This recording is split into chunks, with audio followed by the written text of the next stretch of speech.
Heute möchte ich meine Grenzen testen. Wie weit komme ich mit dem Gravelbike an einem Tag? Safety first. Auf einer Skala von 1 bis 10, wie aufgeregt bist du? Eine 7 würde ich sagen. Echt so aufgeregt? Vielleicht ist doch mehr, hören wir aber noch nicht auf. Wir sind gerade auf einer 5-wöchigen Transbalkan-Tour. Meine Freundin möchte heute lieber die Beine hochlegen, also nutze ich den Tag, um meine körperlichen Grenzen auszuloten. Knapp 180 Kilometer und 4000 Höhenmeter habe ich mir vorgenommen. So kann ich den Durmitor Nationalpark in Montenegro einmal umrunden. Es geht gleich wild los.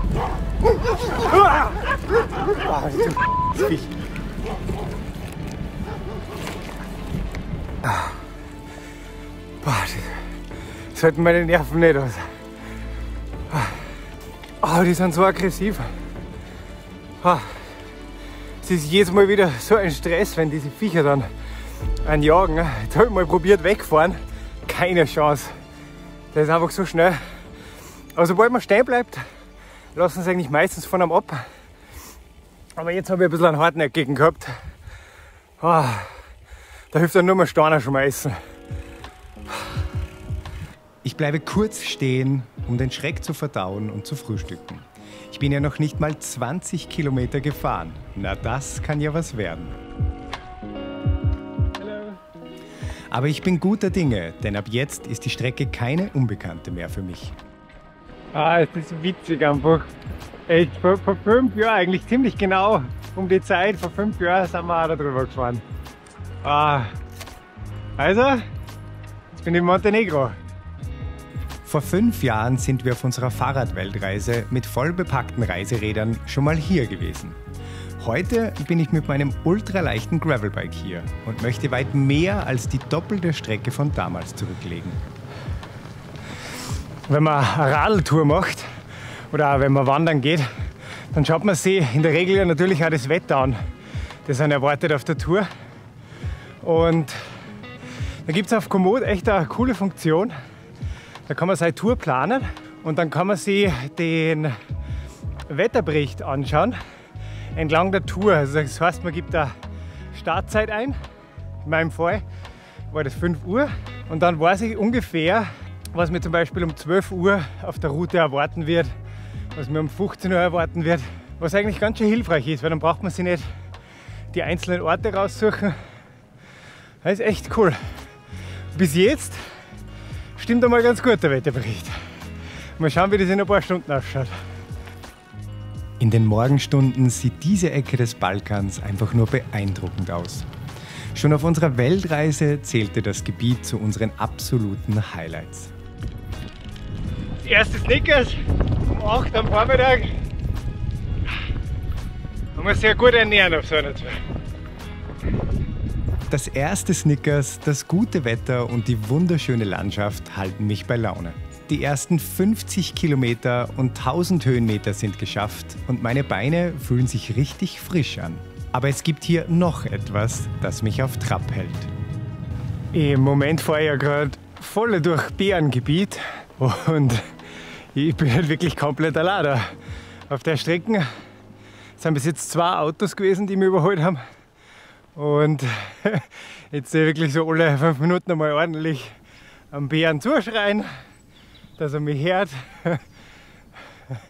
dass er mich in Ruhe lässt. Dann haben wir beide einen schönen Tag. Und wie schön der Tag ist. Ich versuche so wenig wie möglich stehen zu bleiben und mache nichts anderes außer bergauf treten, filmen, bergab rollen und essen. Und dann das ganze Spiel von vorne. Atmen und essen ist schon. Ich fahre fast ausschließlich auf Asphalt und so sind die ersten 60 Kilometer bald geschafft. Der Tag fühlt sich jetzt schon ganz anders an als unsere bisherigen Radreisen, bei denen das langsame Reisen und Erkunden im Vordergrund steht. Für einen Tag das Wort langsam aus meinem Kopf zu streichen, fühlt sich aber ehrlich gesagt ganz gut an. Und meiner Umgebung kann ich trotzdem noch etwas Aufmerksamkeit schenken. Jetzt bin ich kurz vor Schabeljak. Das ist dann Halbzeit von der Strecke. Und jetzt habe ich nochmal so den genialen Blick. Und zwar schaue ich da gerade runter auf die Tara-Schlucht. Und die Tara-Schlucht ist die tiefste Schlucht Europas. Also es schaut wirklich sehr beeindruckend aus. Und rechts daneben sieht man schon das Plateau, wo dann Chabliac ist. Und da werden wir dann was zum Essen organisieren, bevor es dann nur mal rauf geht auf dem Tourmitor. Der kleine Ort Chabliac markiert heute die Halbzeit. Aber meine körperlichen Grenzen scheinen noch in weiter Ferne zu sein. Ehrlich gesagt bin ich darüber richtig erleichtert. Denn bevor wir beide auf Fahrradweltreise gegangen sind, habe ich intensiv für den Triathlon trainiert. Lange Fahrraddistanzen waren zu der Zeit quasi mein täglich Brot. Und deswegen bin ich sehr gespannt, wie mein Körper nach so langer Zeit auf diese Belastung reagiert.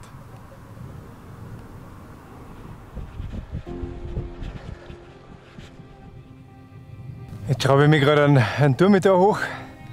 Habe jetzt ungefähr nicht ganz 100 Kilometer, fast 3000 Höhenmeter. Und schon langsam merke ich, dass ich das Spüren anfange. Aber so im Allgemeinen fühle ich mich noch wirklich gut. Und ja, das taugt mir halt voll. Weil ich muss sagen, in meiner Brust schlagen 2 Herzen.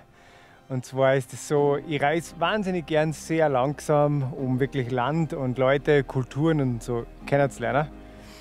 Aber was mir schon auch voll taugt, sind einfach richtig lange Distanzen mit dem Fahrrad zurückzulegen in einem Stück. Und deswegen macht mir das jetzt auch so Spaß, dass ich das während unserer Transbalkan-Tour einmal machen kann.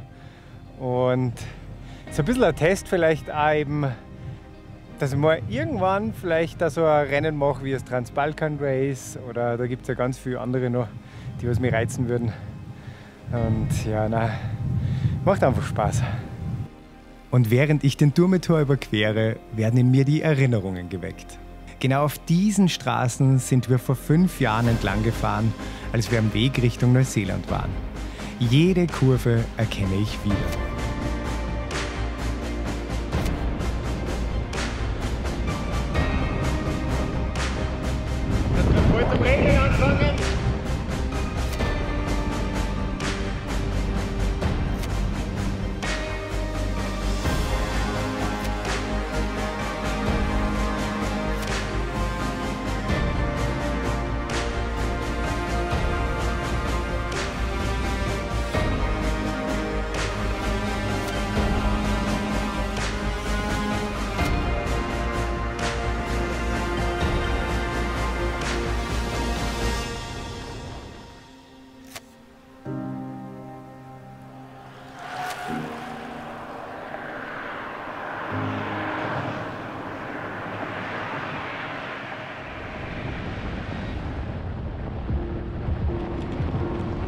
Mal richtig gut ernährt habe ich mich heute.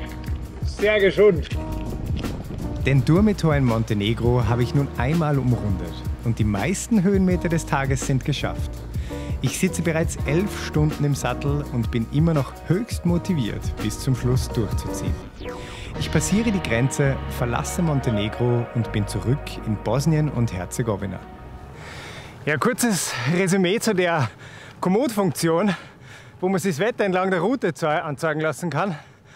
Und es ist echt krass, es ist wirklich genauso eingetreten, wie es Komoot vorhergesagt hat. Also genau am Tourmitor, wo ich oben war, habe ich schon gewusst, da kann es regnen. Und so war es dann auch. Und es war angesagt, dass es nicht viel ist.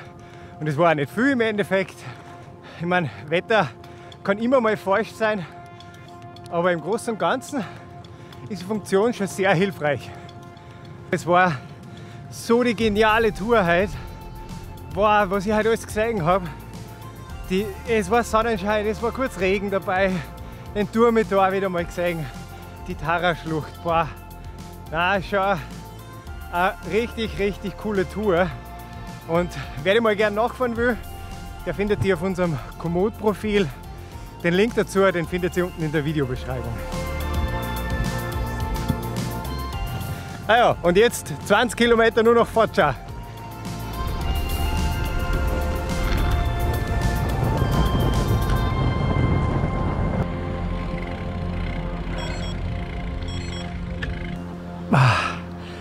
Ich hab's geschafft. Wieder zurück in Foča. ja, jetzt bin ich doch gut miert. Das Coole ist, dass es echt noch, ich hätte eigentlich noch weiterfahren können, was ein gutes Zeichen ist.